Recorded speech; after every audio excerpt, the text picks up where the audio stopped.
기자초 안지용입니다. 오늘은 이 선운숙 유영재 씨 이혼 관련된 후속 보도 하나 준비했습니다. 지난 4월 5일 이혼 소식이 알려졌고요. 저희가 협의 이혼이 아니라 이 재판상 이혼으로 가는 그 전 단계 조정 이혼이라는 건 앞선 영상을 통해서 말씀드렸습니다. 자, 하지만 조정에서 양측이 합의에 이르렀기 때문에 재판까지는 가지 않고 마무리가 됐던 거죠. 자, 근데 이 과정이 한창 진행 중인 과정에 두 사람이 함께 출연하던 예능 동치미에 함께 등장을 했던 것을 제가 확인을 했습니다. 앞서 나온 거 얘기하는 거 아니냐 할 수 있는데 그게 아닙니다. 이미 새로운 편을 녹화를 했고 그 편이 아직까지 방송이 되지 않았다는 거죠. 자, 과연 어떤 내용의 녹화였을지, 그리고 이 내용이 정상적으로 방송이 될 수 있을지, 편집을 한다면 어떤 식으로 하게 될지 오늘은 이 부분을 짚어보겠습니다. 자, 앞서 유영재 씨가 이 동치미에 출연했던 마지막 편은 지난 3월 2일 방송 분량이었습니다. 선운숙 씨는 고정 패널이에요. 그리고 유영재 씨가 가끔 참여하는 그런 형식이었죠. 자, 근데 3월 2일 방송에서는 유영재 씨가 썼다는 각서에 대한 내용이 방송이 됐습니다. 자, 이 각서의 작성일이 중요합니다. 방송을 보신 분들은 아시겠지만 안 보신 분들이 있으니까, 또 방송을 보신 분들도 그 부분을 확대해서 보지 않으면 모를 수 있습니다. 작성일이 2023년 12월 18일이었어요. 자, 일단 내용은 간략히 다시 말씀드릴게요. 유영재는 아내 선운숙을 존중하며 배려하고 사랑한다. 본인은 상호 결혼생활 유지함에 있어 믿음, 신뢰를 바탕으로 가정, 충실, 행복 가치관을 최우선으로 한다. 이 각서를 바탕으로 지난 시간 행한 모든 것을 반성하며 거듭 새롭게 평화로우며 결혼의 근본, 당연성을 실현하는 최선의 전력을 기울인다. 이런 내용이었거든요. 근데 제가 볼 때는 그 다음이 중요합니다. 이런 항목 아래에 결론으로 이런 게 있습니다. 만약 위의 모든 사항 및 약속이 준수되지 않을 경우 모든 책임은 본인에게 있으며 향후 일정 및 모든 판단은 배우자 선우운숙에게 일임하며 그 위임에 대하여 성실히 응할 것을 약속하며 위 사항은 사실과 다름없음을 서명한다. 즉, 앞선 내용들이 각서를 썼음에도 지켜지지 않았을 때는 모든 책임은 나에게 있다. 그리고 향후 모든 판단은 배우자, 즉 선운숙 씨에게 맡긴다는 내용이 그 각서 맨 아래에 있었다는 거죠. 자, 실제로 이 각서 내용이 두 사람 사이에 12월 18일에 작성 후에 제대로 이행되는지 여부는 알 수 없습니다. 다만 향후 이혼 조정을 받을 것을 고려할 때 두 사람 사이에 이런 부분에 대한 견해차가 좁혀지지 않았을 가능성이 있습니다. 그리고 이 각서가 실제로 법적 효력이 있었다고 한다면 이 이혼 조정 과정에서도 선운숙 씨에게 유리한 정황으로 쓰이지 않았을까 예상이 됩니다. 자, 일단 새로운 녹화는 어떻게 진행이 되는지 그 시점을 볼게요. 동치미는 2주에 한 번 목요일 날 녹화합니다. 3월 2일 방송 분량은 이미 방송이 됐죠. 그럼 이거는 적어도 2월 1일 혹은 2월 15일에 녹화를 한 내용이라는 거죠. 그리고 4월 초에 이혼 과정이 마무리되고 4월 5일 날 발표가 됐습니다. 즉 2월 초 각서를 작성해서 녹화에 임할 때만 해도 이때는 이혼을 결심하지 않았을 가능성이 높습니다. 그럼 여기서 궁금해지죠. 아니, 그렇게 이혼이 쉬워? 그렇게 빨리 정리가 된다고 할 수 있는데, 그래서 그들이 조정 이혼을 선택했을 가능성이 있습니다. 협의 이혼하면은 두 사람이 직접 가정법원에 가서 접수를 하고 몇 차례에 걸쳐서 면담을 거치고 절차가 복잡하죠. 근데 일단 변호인을 사서 재판상 이혼으로 가는 과정에서 조정을 받는다. 이 경우 양측 변호인이 만나서 합의 사항만 잘 맞으면 한 달 정도면은 모든 이혼 과정이 정리될 수 있다는 거죠. 즉 2월 초 각서 내용으로 녹화할 때는 두 달 후인 이 이혼 결과와 관계없이 두 사람이 부부관계를 유지하면서 녹화를 했을 가능성이 크다는 거죠. 자, 그런데 중요한 거, 그 이후에 한 차례 녹화가 더 있었습니다. 자, 어떤 내용이었냐 보면은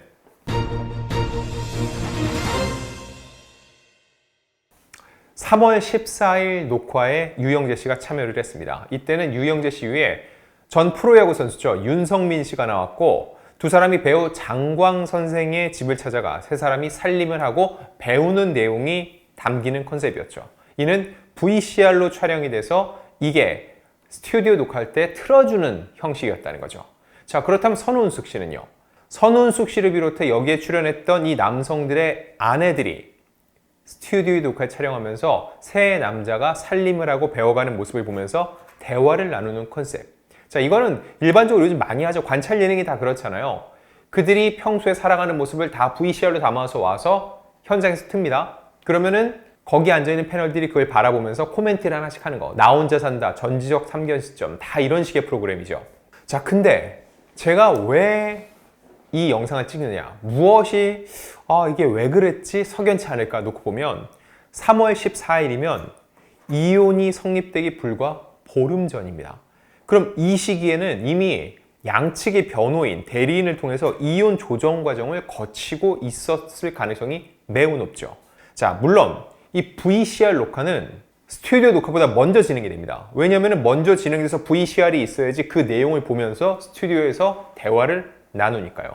즉, 이혼 조정이 2, 3주 내에 결론을 내리기 힘들죠. 그럼 3월 14일 녹화가 진행됐으면은 이때 양측 간에는 이혼 이야기가 오갈 시점일 가능성이 매우 크다는 겁니다. 자, 그러면 그런 이야기가 오가는 와중에도 왜 이 녹화를 진행을 했을까? 왜 이 VCR에 참여를 했을까? 이게 궁금해지죠.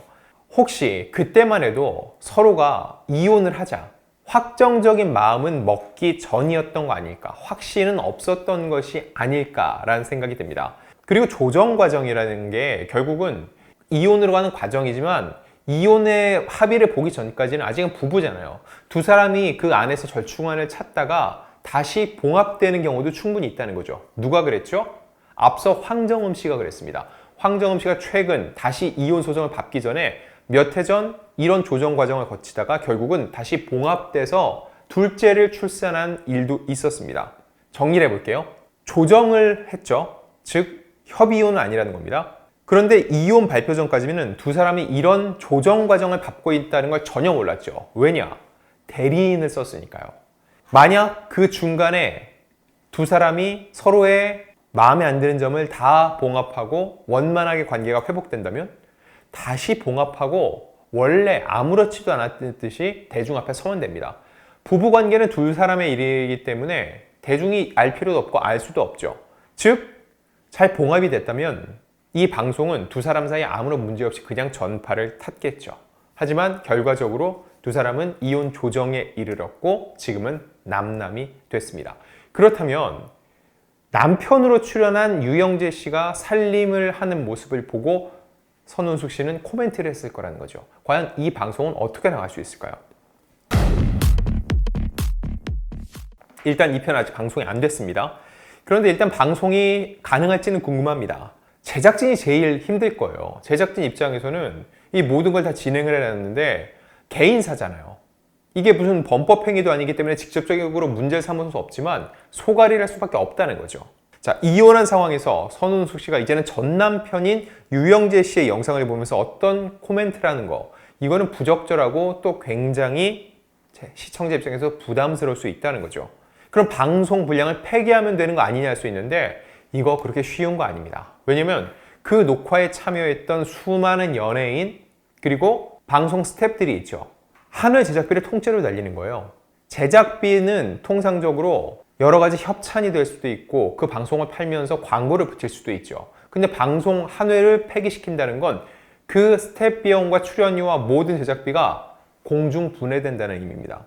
그리고 여기에 출연하느라 시간을 할애했고 공을 들였던 다른 연예인들한테는 엄청난 민폐가 될 수밖에 없다는 거죠. 결국은 최대한 편집해서 내보낼 가능성이 매우 높습니다. 이 경우에는 윤성민 씨랑 장광 씨의 모습이 주로 나올 것이고 코멘트 역시 그분들의 아내들이 주로 하겠죠. 자, 그리고 선우은숙 씨는 4월 11일 동치미 새 녹화에도 참여를 합니다.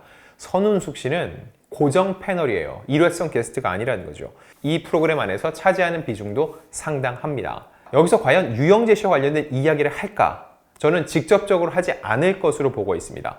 왜일까요? 양측은 여전히 서로에 대한 어떠한 구체적인 입장도 내놓지 않고 있습니다. 그냥 성격 차이로 헤어졌다. 이게 선우은숙 씨의 소속사를 통해 나온 입장이죠. 이게 뭘까요? 제가 볼 때는 조정에 이를 때 조정 합의 문구 중에 하나가 서로에 대한 비방이나 이런 사적인 이야기를 공적인 매스컴이나 매체를 통해서 하지 않는다. 이게 들어가 있을 확률이 매우 높다고 봅니다. 왜냐면 유영재 씨는 라디오 DJ죠. 매일 라디오를 진행을 해요. 4월 5일 이혼 발표가 있던 날에도 라디오 진행했습니다. 하지만 유영재 씨는 어떠한 얘기를 한 적도 없고 간간히 듣던 청취자들이 힘내세요, 기운 내세요 이런 문자 메시지를 보내는데 유영재 씨는 감사합니다 외에는 그 어떤 얘기도 한 적이 없습니다. 즉 양측은 이와 관련해서 그 어떠한 추가적인 공식 멘트도 내지 않을 확률이 매우 높다는 거죠. 그리고 선운숙 씨의 소속사 역시 녹화 현장에서 취재진을 만나게 되더라도 심경을 언급하는 일은 없을 것이라고 못을 박았습니다. 자, 그러면 말 안 하면 이상할까요? 제가 볼 때는 말을 하지 않는 게 맞다고 봅니다. 4월 11일 녹화죠. 그럼 이 방송 분량은 최소 5월 초에 방송이 됩니다. 그럼 뭐예요? 4월 5일 날 이혼 소식이 알려지고 약 한 달 후에 이 방송이 되는데 그때 선운숙 씨가 과거에 얘기했던 심경이 방송이 된다? 조금 잠잠해질 때쯤 다시금 이 얘기를 수면 위로 끌어올리는 결과를 초래하겠죠. 자, 그렇다면 유영재 씨의 입장이 어떨지 보면은 유영재 씨 생방을 진행하는데 별다른 언급이 없었습니다. 4월 5일 당일입니다. 그 당일날 오프닝에서 이런 얘기를 해요. 행복이 커다란 바람이 아니라 내가 가지고 있는 작은 안도감이라고 하더라. 저녁이 되면 돌아갈 집이 있는 것, 힘들 때 생각할 사람이 있는 것, 외로울 때 혼자 부를 수 있는 노래가 있는 것. 나태주 시인의 행복에 나오는 얘기라면서 여러분이 가질 수 있는 작은 안도감, 그것이 행복이라고 얘기를 했습니다. 이혼 관련된 직접적인 언급은 없었죠. 자, 그러면 두 사람의 이혼을 어떻게 바라봐야 될까요? 저는 침묵을 지키는 게 그들의 의사를 밝히는 가장 확실한 방법 중 하나라고 봅니다. 왜일까요? 다른 연예인 부부를 보세요. 최근에 이혼 소식을 밝히면서 SNS를 통해서 폭로전을 지속하면서 이혼 중계를 하고 있죠. 이를 바라보는 대중적 시선은 어떤가요? 마냥 응원을 하지만 않습니다. 왜냐면은 이를 바라보는 그 자녀들, 가족들이 있기 때문에 결국은 또 다른 피해자를 갖고 또 다른 상처를 주는 결과를 초래하기 때문이죠. 자, 게다가 둘 다 어른입니다.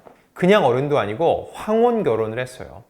양쪽 모두 장년한 자녀들이 있기 때문에 둘이 이혼을 두고 왈가왈부하고 다투는 모습이 결코 좋아 보이지 않는다는 거죠. 자, 두 사람 결혼 후에도 서로에 대해서 탓하는 얘기, 또 질타하는 목소리를 내면서 많은 분들의 또 질타를 받기도 했습니다. 결국 1년 6개월 만에 각자의 길을 가게 됐는데 이렇게 된 이상 그들의 의견을 존중하고 두 사람이 각자의 위치에서 또 다른 각자의 행복을 추구해 가기를 기원합니다.